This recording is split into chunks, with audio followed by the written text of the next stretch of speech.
First I'll give you a very simple story with a great meaning. And this is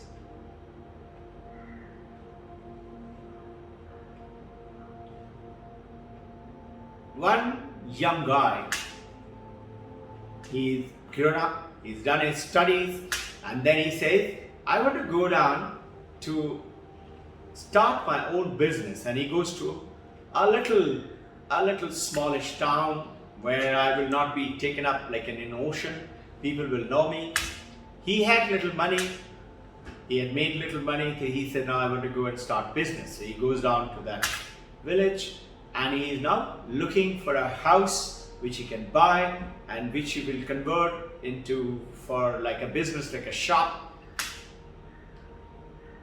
Looking around and he finds there is one house, and that house belonged to somebody called Uddhav. He goes and meets Uddhav. Now what had happened, Uddhav used to be from a very rich family. But unfortunately, the family members before Uddhav, his father and the grandfather and before that, they had somehow not taken care of the wealth very well, and the wealth was taken away. And Uddhav became quite poor.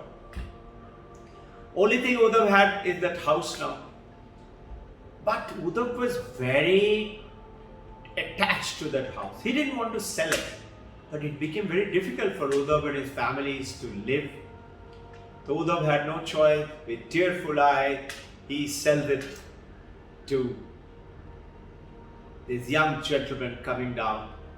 And last look at his own house, and Uddhav goes on to another city, another town to live. He couldn't live in that same place because it was so painful for him. His father ancestral house, he didn't want to sell it, but he didn't have any money. He goes away. Now Madhav, who is the new guy who's come down, he decorates all the place and he cleans up everything and he opens the shop, and while cleaning up and dusting and all that, he finds, as he was, removing the floors, making new tiles, while digging it, he found a nice big chest, a box, and it looked really old. He said, wow, look at this box. Uddhav didn't know about it automatically. Otherwise he would have taken the box with him. He removes it, cleans it up, and he opened, and he has a heart attack and he falls back. Why? What was inside the box? Lots of packed with dead scorpions. Big scorpions. But they were all dead, luckily. They were not alive. The Madhav falls back and he said, why should somebody keep dead scorpion in a box? Anyway, he didn't throw away the scorpions.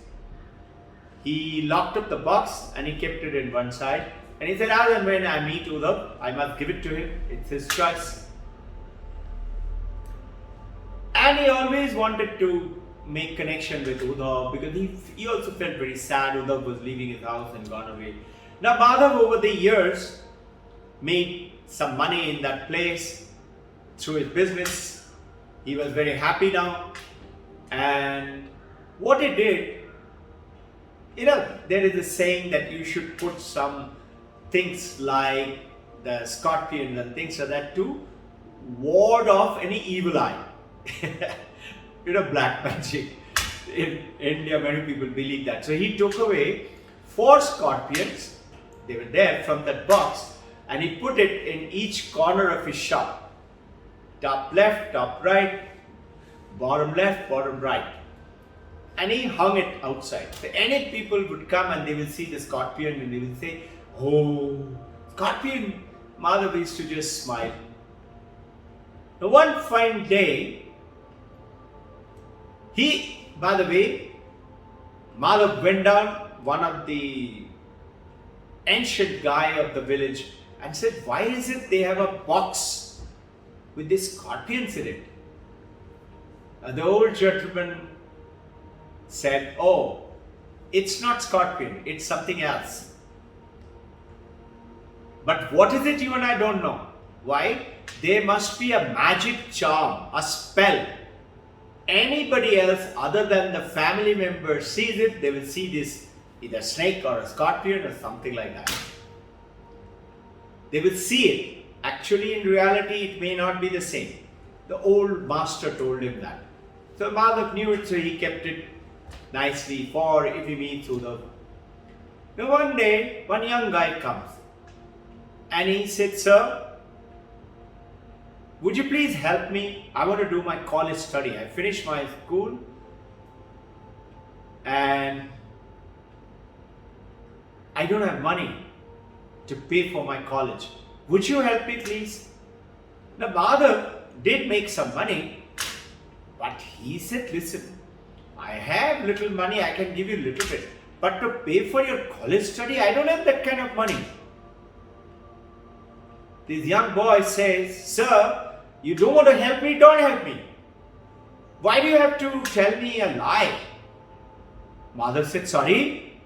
He said, sir, you have put gold coins on the top left, gold coins on the right, and gold coins at the back, and a gold coin there, big gold coins there hanging, and you're saying you don't have money? He said, what? Madhav said, what? Where is the gold coin? He said, there. And what was that? In Madhav's eye, it was a scorpion. And this young boy finds it to be gold coin. Madhav quickly understood. He said, wait, are you from Uddhav Bhatake's family? This young boy was surprised. He said, my grandfather's name was Uddhav Bhatake. He said, wait. Come here inside. Madhav immediately made the connection.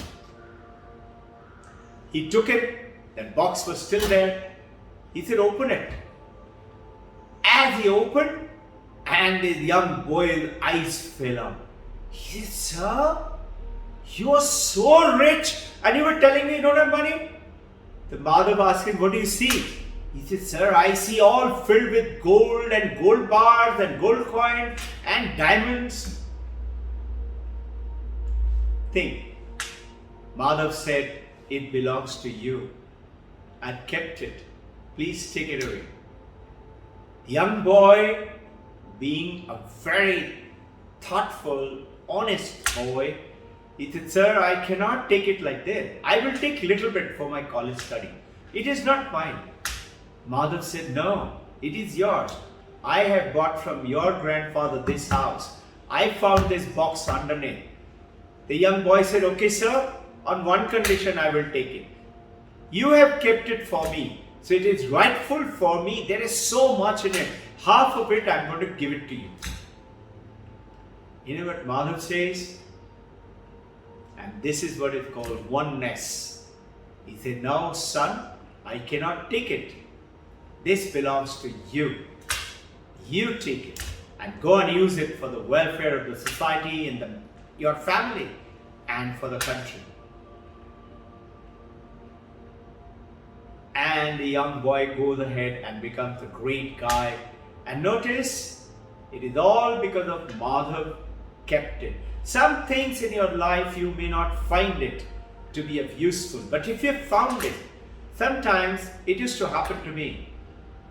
If I go to Crossford, I often visit and buy books. These days I buy from Amazon.com. Earlier I used to go to Crossford or Landmark and go around, walking around and buy books. And I finish buying and suddenly I get a message, pick me up. A rack tells me, come here. I go there and it says personal motivation counter. And I look and I feel like picking up a book. I picked up the book. I turned the pages. What is the name? Joseph Murphy, Power of Your Subconscious Mind. The power of your subconscious mind. I put it back. I said, this is not my subject. I went to pay the bill. And He again said, sir, do you have something else? Naturally, they want to sell you more book. I said, okay, I get a second thought. I got a message. Go back and pick up that book. I got a message. I went back and picked up that book. And you know what? I read Joseph Murphy. And I realized that the subconscious mind, as per the Western power, is so powerful, you can do anything. And you know what? Symbiosis hired me. Those days, I'm talking about long time back, 1990. Those days, a very special PhD professor used to be called for lecture for 210 rupees per hour. They asked me, sir, could you please come and speak to our HR and the MBA students and all? I said, sure, I would love to. I started using Joseph Murphy. And you know what? Those days, 1990, they were giving me 2,400 rupees per hour. They said, your knowledge is something. Where did the knowledge come from? Joseph Murphy. And today, since 1990 till today, I realize that's only subconscious mind. I realize the power of the consciousness, which is far, far above. Consciousness gives like the sunlight onto the moon. Moon doesn't have its own light. It gets from the sun. You've heard it again and again. And we love the moon. That moon is like the subconscious mind. The actual power is the consciousness. I realize through the consciousness. That's the divinity inside you. Use it. How do you do that? Get connected. Very simple. Everyday practice. Just 5 to 15 minutes a day.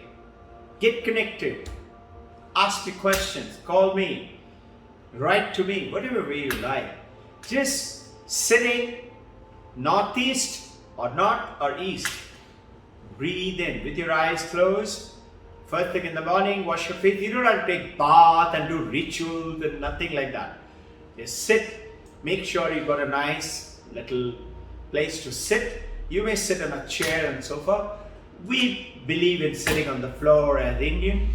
Have a nice blanket or an asana. A small carpet, anything will do. Anything. You should insulate your body with the earth. Otherwise, whatever energy you're getting, it will get earth. Like electricity gets earth.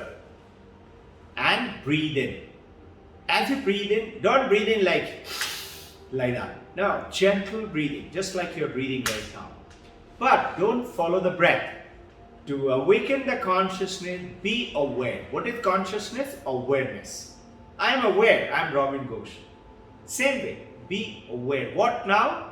That cool feeling in the nostril, tip of the nostril, as you're breathing in. This is called Vedantic meditation. Vedantic pranayama. And as you breathe out, feel the warm part of the warm air going out. Not the air, only the warmth at the tip of the nose. And coolness at the tip of the nose when you're breathing in and when you're breathing out. That's it. For about 5-6 minutes. You will see something will start to happen. Now what you're being aware of the coolness and the warmth. Awareness is that consciousness. And then sit still, be still. Don't move. Like this NCC and Army and Air Force, and they say, Hilo mat. Just sit still. Don't move. Tell yourself, no movement. And now imagine your whole body is glowing with that consciousness which you were not. And you know, if you practice this, within 5-6 weeks, you will see that light in everyone. Whoever you meet, you will know who has got how much of awareness to that consciousness. Consciousness is same with everybody. But some know about it, some don't know. And this is what Vivekananda told the world. Our great masters have been telling for thousands of years. Awaken that oneness, that consciousness within you. Practice it.